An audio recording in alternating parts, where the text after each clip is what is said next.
हजरत शहरबानो और रुबाब, ये रुबाब इमाम अली मकाम की बड़ी चहीती बीवी है और आप इनसे बहुत प्यार करते थे।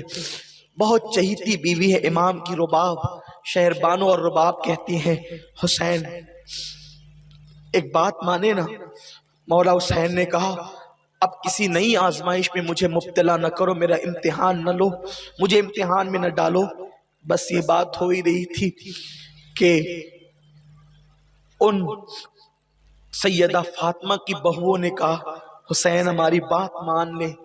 देखिए अली असगर प्यास से रो रो करके कभी बेहोश होते हैं, कभी होश खोते हैं, कभी मुट्ठियां बांधते हैं, कभी मुट्ठियां खोलते हैं।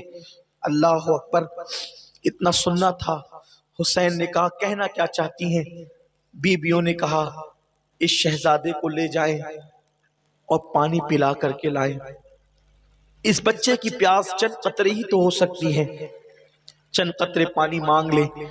मेरे इमाम ने कहा, मेरे घर की रीत मांगना नहीं बल्कि देना है, मैं नहीं जा सकता।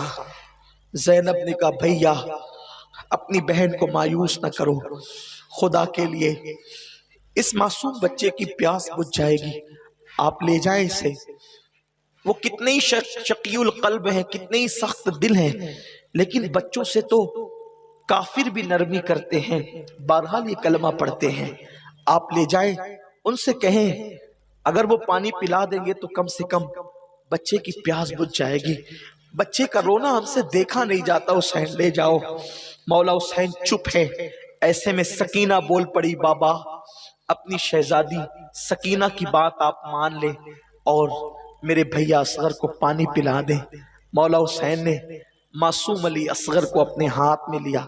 नन्ना सा शहजादा, 6 महीने का मासूम बच्चा, जिसकी प्यास 3 दिन की प्यास है। माँ का सीना खुश्क हो चुका है, दूध भी 3 दिन से नहीं पिया है। वो रोते हैं, रो करके होश खोते हैं, होश में लाए जाते हैं तो रोते हैं, कभी मुट्ठियां बांधते हैं, कभी मुट्ठियां खोलते हैं। लोग कहते हैं अली असगर इसलिए रोते थे कि उन्हें प्यास की शिद्दत थी। हम कहते हैं खुदा की इज्जत की कसम, अली असगर प्यास के लिए नहीं बल्कि जामे शहादत के लिए रोते थे। ये उक़दा तो बाद में खुला। अल्लाह अकबर। मौला हुसैन ने बच्चे को अपने हाथ में लिया, हाथ में लेकर के चले। हिम्मत नहीं होती थी जाने की, इसलिए कि हमेशा देना आदत थी। आज मांगे तो कैसे मांगे? जिन्हें मांगने की आदत होती है वो मांगने के ढंग जानते हैं, लेकिन जिसको कभी मांगने की आदत ही न थी, जिब्रील जिसके दरवाजे पर, जिसकी माँ की चौखट पे सवाली बनकर आता हो, वो कब किसके दरवाजे पर मांगने जाता। लेकिन मेरे इमाम के घर के सब लोग बजिद थे कि बच्चे को ले जाएं। शहजादा इमाम अली असगर को मेरे इमाम ने अपने हाथ में लिया।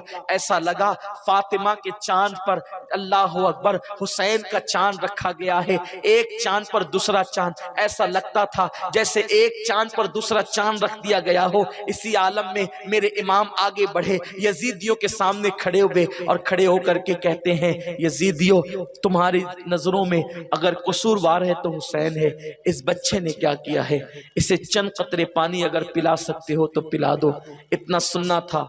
उन जालिमों ने कहा, हुसैन तुम्हारे खैमे में बहुत से बच्चे हैं, अगर इसको पानी पिला देंगे तो एक एक करके तुम बच्चे लाते रहोगे और हम क्या पानी पिलाते रहेंगे? ये बात कहने के बाद एक जालिम ने हरमला बिन काहिल पलीद की तरफ इशारा किया और उस बदबख्त शकी को हुक्म दिया कि अली असगर पर भी तीर चला दिया जाए। जैसे मेरे इमाम के बाजू में वो तीर पेवस्त हुआ, अल्लाह अकबर, मौला हुसैन की गोद में नन्हा सा मासूम बच्चा था। बच्चे ने हल्की सी झुरझुरी ली और एक मासूम सी चीख निकली मैदान करबला में, और वो चीख वहीं पे खत्म हो गई। बच्चा बाप की गोद में झुरझुरी ले रहा था। मौला हुसैन ने कभी गोद की तरफ कभी आसमान की तरफ देखा और बेटे की हलक के अंदर, 6 महीने के मासूम बच्चे के हलक के अंदर जब आपने तीर देखा तो आपने जल्दी से तीर निकालना चाहा। जैसे ही तीर आपने खींचा है पूरी ताकत से, अली असगर के हलक से खून की फुवार निकली जो इमाम अली मकाम के सीधा चेहरे पे पड़ी। इमाम अली मकाम ने उसे चेहरे पे मल लिया। बाज मौर्रिखीन कहते हैं आपने अपने हाथों में लिया और हाथ में लेने के बाद जो है उसको आसमान की तरफ उछालना चाहा। गैब से निदा आई, हुसैन अगर इसे तूने आसमान की तरफ उछाला क़यामत तक एक कतरा पानी नहीं बरसेगा जमीन वालों पर। आपने जमीन पे डालना चाहा। आवाज आई हुसैन एक कतरा दाना नहीं, एक अनाज का दाना नहीं उगेगा। अल्लाह अकबर। अगर तुमने जमीन पर डाल दिया। इमाम अली मकाम ने उसे फिर अपने चेहरे पे मला और चेहरे पे मलने के बाद कहते हैं इंशाअल्लाह क़यामत के दिन हुसैन इसी हालत में लोगों के सामने आएगा और रब की बारगाह में हुसैन इसी हालत में आएगा कि हुसैन के चेहरे पर अली असगर का खून लगा होगा। अल्लाह अकबर। मेरे मौला हुसैन ने उसके बाद लाश अली असगर को उठाया और उठाने के बाद कहा मौला 18 साल के जवान बेटे की कुर्बानी तूने कबूल कर ली है, 6 महीने की इस नन्हे सी कुर्बानी को भी कबूल कर ले। हुसैन बोझल कदमों से खैमे की तरफ आए। बीवियों ने मासूम बच्चे का लाशा देखा, चीखें निकल गई। सकीना लिपट गई अपने भैया से। ज़ैनब कुबरा अपने सीने से अली असगर को लिपटा करके रोने लगी। इमाम पाक ने फरमाया कि बहुत रो चुकी हो, बहुत रोना है, अब सब्र करो।